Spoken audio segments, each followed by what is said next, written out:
Hi, this is Mike with episode 21 of Getting Everyone Moving, brought to you by Palms to Pines Parasports. Today, we'll be talking with friends from Nepal who are doing some great stuff in terms of adaptive sports. So let's start off with Simone Galimberti. Talk a little bit about Engage and what you're doing in Nepal. Yeah. All right. Yeah. Thank you, Mike. Hello, everybody. Thank you for having us. I'm here with my colleague and friends, BJ and Sanjok, who have been volunteering with us. Well, we are an organization called Engage. Basically, as the name itself can says, we try to engage people, particularly youth, and along the way, we've been mobilizing volunteers, local volunteers from Nepal. And along the way, also, thanks to you, Mike, we got into the field of inclusive adaptive sport, and we kind of set up a program called Engage Sport Coach, where basically we try to tap into the potential of young guys, young youth who love sport, but never volunteered before. And basically, we try to connect these youth, and we have here Sanjok and BJ. They are, two great example. We try to connect them with peers living with disability. And so basically, it's we try to create a partnership. So basically, they coach our people. The engaged sport coaches are coaching the teams, but sometimes it's a learning process. And for our volunteers, for our coaches, so it's a kind of growth process for both the players, but also for our coaches.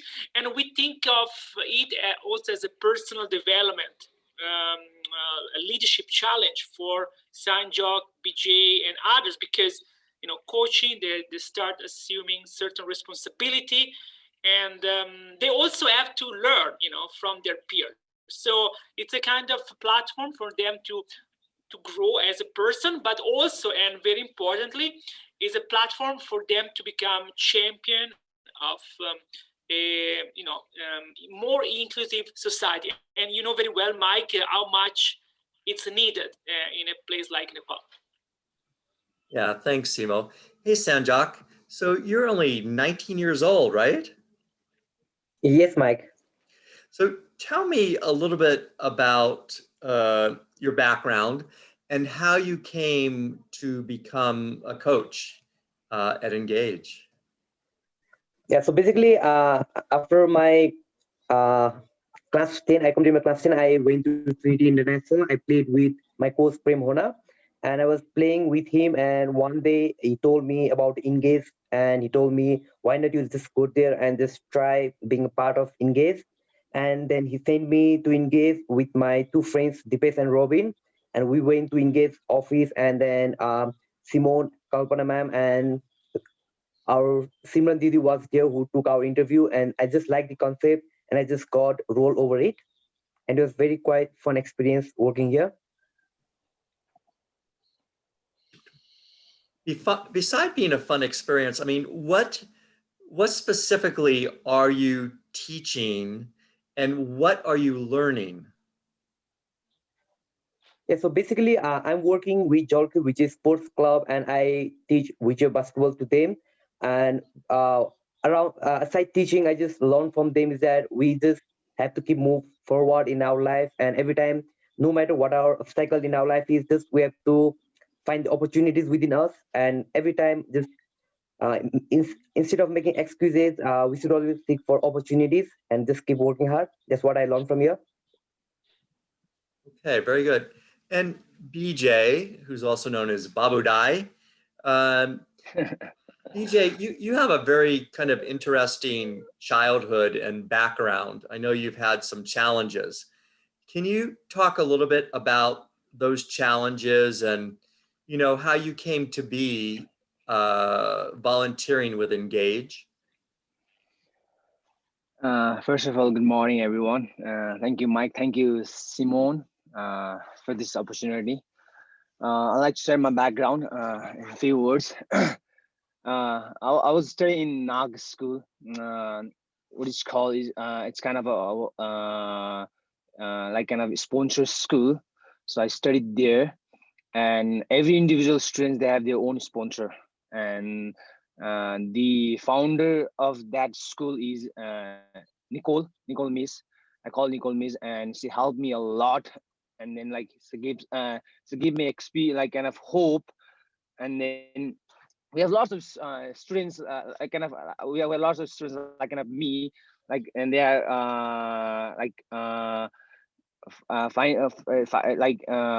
they want to find opportunities, and then like to find that opportunities, and Nicole Miss is helping for us. And then like in that school I played basketball, and then like taekwondo, so many sports. And then when I passed my schooling, I went to Times International College for my high school. And then I played basketball there. And then after when there was a tournament, under 19 tournament in Javier International School, in International College, I met Simone there.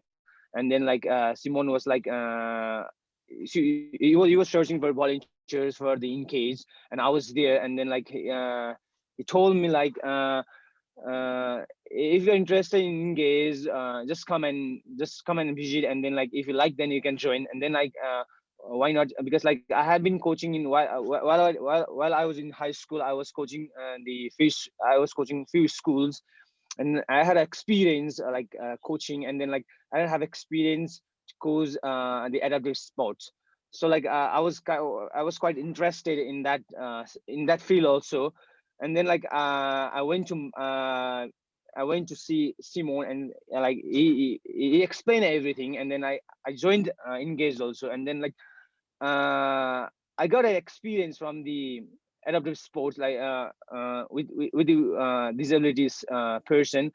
And I coach them also. Like they are older than me. And then like it's a quite big challenge for me to coach them, because like I haven't been coached like the older than me. Then it's quite kind of difficult for me to coach them. And then I coach them, and it's been almost 4 years.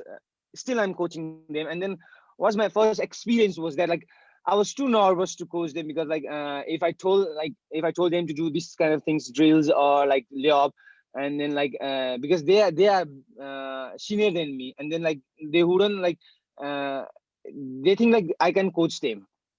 And then I just uh, kind of I told them like it's no matter if the small, like either small ones, junior will coach you. What's the most important thing is like the knowledge. If the knowledge is good, then like if you are senior also, you have to expect that the junior is coaching you in a good way. And then I just BJ, sorry, yeah. question for you. Is there a difference between coaching adaptive athletes and coaching able-bodied athletes? Yeah, for me for me it's kind of quite different. It's like not that much different, but it's a quite difference only. First of all, what you have to like change the concept, the adaptive sport concept. And then like if the player changes their concept, then they can do it very well. First in my experience, what I have to do is just make sure like I can change their concept. Then it's very good for me to coach them. Very good. Okay, and we have Okay. Coach Prem too is Yeah, is hello. here. Hey, Coach Hello, Prem. namaste to all. Hello. How are Namaste. you? So, how did you become involved with Engage? Yeah, actually, I involved in Engage just 2 years or 5 when the 2072 73 when after the earthquake happened in Nepal. After that, I'm free that year. And I saw the league photo at newspaper, Kathmandu Post, Turkish league. And I was quite interested. And I saw here and there how can I involve, how can I meet the man. And I saw my student Sandesh, who are friend of BJ, same school. And I called the Sandesh, and I asked him that there is going this type of league. How can I join? How can I help? And he called. I think he tell to Simo, I think, and we meet. When I called the Sandesh, after next day we meet at the Baneshwar. Simo, Kalpana ma'am, and Bharat, who are coordinator of that time, and we discuss there. And I told, okay, how can I help? And Simo was quite happy also, and he meet me.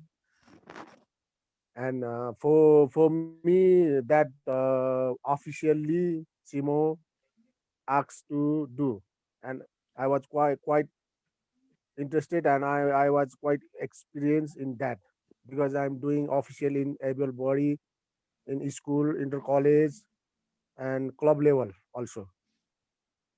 And after that we meet there, and from that I involve engage. Okay, that's very good. So I spent 4 years in Nepal, and things were difficult for people with disability. The accessibility Yeah. was not Okay. great. I don't know how much the government was really involved.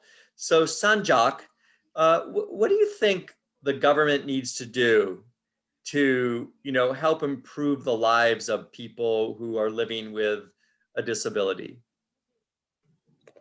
So basically, government still hasn't done many things that they are supposed to do to people with disability. I still expect our government to do more for them. Whenever I just go to public, I can't see any public toilets that are accessible for people with disability. So it's very hard for them to be there. So first of all, I want government to make every public accessible for every people with disability. That's my first thing I want our government to do. So if I want a government to do such thing, then government simply has to just focus on people with disability. They have to make more concentrate on them. So they have to reveal them in the society. They also think that they are part of our society, and they can also play a vital role in developing the society. That's what they are doing. They are just encouraging our society. Despite the disability, they are just working hard in the day-to-day life. And I just want government to play a small role to make the life more better and make them accessible for proper transportation, for proper education. I still can see in Nepal there's no proper transportation for them. If they don't have any private vehicle, it's very hard for them to go from one place to another place. And still in road, there is no proper access for them to use the wheelchair. So it's very painful situation here. And I want government to make such good places over here. Just that simple thing. And in case of living the livelihood, I just want government to provide the more money for them in yeah that's all I want from government. So there's a lot that the government can be involved with, helping with transportation, accessibility, items such as having a restroom that's accessible. Um, I know that Engage has really worked a lot with, other with embassies, with other countries, with a number of international NGOs and local NGOs. Simone, I'm wondering if you can say a few words as to, how to bring all of these different entities that are working on in the field of disability together. Yeah, thanks, Mike. Well, this is it's a $1 million question. I mean, it's partnership. It's partnership are indispensable, are so important, so crucial, but also are not so easy to come about. I think you need to persevere. I think you need to genuinely be willing to listen, and this is not easy. Genuinely try to understand, and try to be as proactive as possible as you can. So I mean, from our side, we always been trying to partner with with the teams. I mean, and BJ, Prem, and Sanjok knows very well. We've been trying to engage the teams in the decision making when we've been organizing the Turkish Airlines Engage Empowering League. That is one of the main program we have, and this is not easy. So it's a kind of discussion. It's about listening, and it's about actually give a decision-making space to our counterpart that we consider actually not just as a beneficiary, but we think of them as a partner. Again, as a partners, you might have a different view, right? It's normal. So it's really about try to forge a common ground, a common denominator, and then I mean, as you know very well, we've been trying a lot to work with the corporate, as you know. I mean, understandably enough, that's also for resources, but also because we believe that corporate play a so important role to make the society more inclusive, because they have a crucial role in hiring, person with disability, youth with disability, and give them some hope, somewhat hope that Babudai BJ was talking before. Hope is so important. So we need to provide some sort of prospect that life can be better. So engaging corporate through sport, it's a win-win. To be very frank, it's not that you get result in the short run. It's not that automatically corporates start to hire. It takes a lot of time. But at least we believe that sport can bring people together. And it's a sort of icebreaker. If you bring a corporate on a court, or if you ask a corporate, an executive, to play wheelchair basketball, you reach a milestone. You break the ice, and that, I think, from there only the journey starts.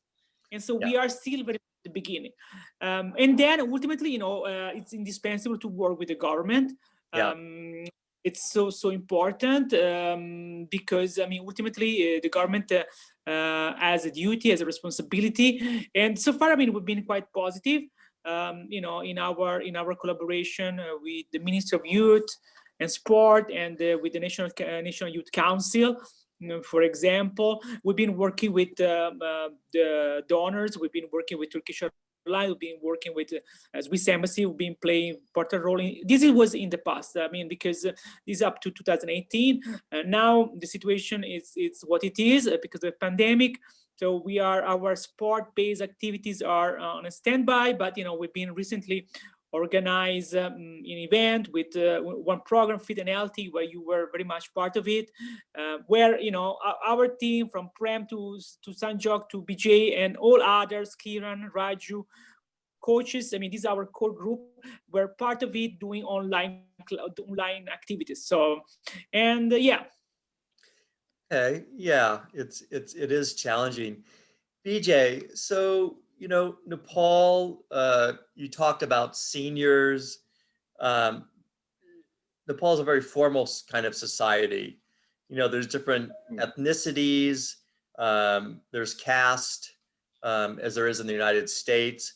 There's the very rural areas where the villages, where someone with a disability would have a really difficult time.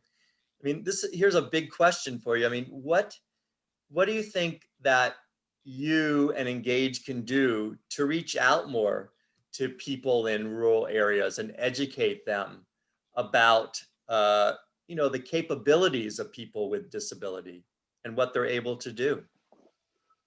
Yeah, thank you, Mike. First of all, we have lots of works to do. Our team and Engage, and then we are doing on that. We are working on that things also. And what is most important for the disability people, Before like just before Simone mentioned there, like it's not a short time. Like it's a very long it's a very long journey. Like if they want to be a good player, or if they want to be in a rich, like in a top level, it's not we can do it in a short period of time. It takes a long. It's been like me also. Like I have been playing basketball. It's been like 13 years, and right now just like I'm able to coach the disability people and the able people. It's a long journey for me. It's a 13 years journey. I have spent 13 years in like 13 years in basketball. So right now I'm able to coach the disability people and the able people. So it's very important to know, like they need to know it's like within a short period they cannot do nothing. And then like it's for them to work hard on that things. If they want to be a player, if they want to play in the international level, in international levels. So like we are working on that things. Like we are planning to make like the international the national national team level player, like they can represent Nepal in like the Asian countries, or like the international level countries. Yeah, the Thank you, Mike. Paralympics and such. Okay, Mm. so you have very big plans. So Prem, how do we create more inclusion in Nepali society? What has to be done to create much more awareness about people with disability and create more inclusion?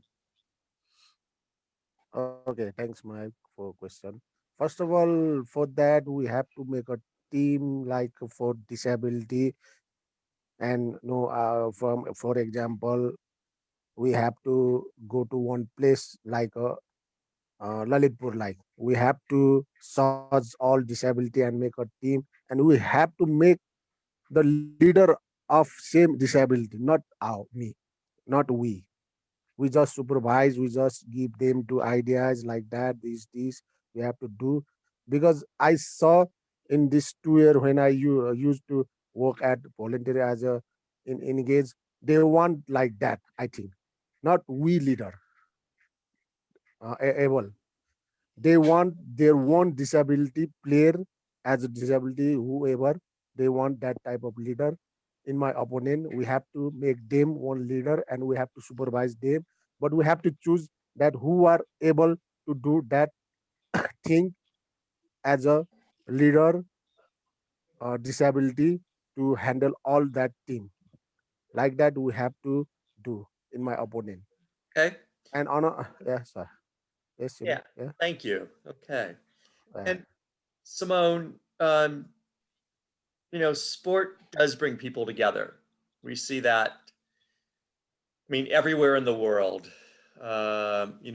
The International Committee of the Red Cross program works in war-torn areas, bringing people together. But I also see sport as a way to help people learn life lessons and to really succeed in life. I know that one of the clubs actually formed a business. So in Nepal, given the situation, which is quite difficult, I mean, what else can inclusive adaptive sport do to help people with disability, to be on an even level with everyone else in society? Well, I mean, all the teams we're working with, and Prem mentioned about leadership, and I think it was really right. I mean, all the teams we're working with, I mean, basically have a dual mission. Beside, practicing sport for their personal well-being, and for the sake of competition, for the sake of the game, they have the mission to promote a different, more even, more just society. What could be done besides sport? I'm not too sure. I mean, I know what you could do through sport as an extension of sport. So, for example, the teams, players have been proactively advocate or creating awareness, and in certain occasions we have been doing that together, right? Going to the school, have the team talk, have the player meet the students, and have the stage for them. So this is very important. Again, it's not easy. The livelihood aspect, the economic aspect, I think you were referring as well.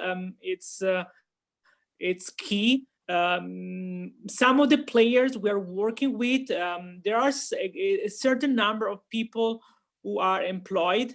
There are others, especially the younger one, who are not. And among, there are people who are doing very good. They are thriving, and they are, I think, an example of leadership. Again, go back to what Prem was saying, example leadership also for the society. And so, I mean, this is a very, I think sport play a bit of role also on their personal growth. At the same time, there are other friends, colleagues who are struggling because of unemployment, and certainly, easy before the outbreak of the pandemic was not easier. And now, certainly with the economic scenario, down, skydiving, the situation it's even worse. Yeah, so it's difficult, but I think the thing that you all are doing, through Engage is giving people hope. It's something BJ had mentioned. The fact that, people have to kind of push through the streets, even though they're full of potholes and such, at least there's a place for them to go and play, which I think is really important. So we're towards the end of our interview. I want to thank you all, Simone, Coach Prem, or Commissioner as he is known. Commissioner. Sanjok Tapa, who is a young guy, bright future, along with BJ Lama, who's also another young guy with a bright future. I think at some point we will see Nepal competing in wheelchair basketball on the international stage, as well as in other Paralympic sports. So thank you all. Thank you all very much again, and take good care of yourselves. Thank you, Mike. Thank you, everybody. Have a good evening. Thank you to all. Bye-bye. Bye.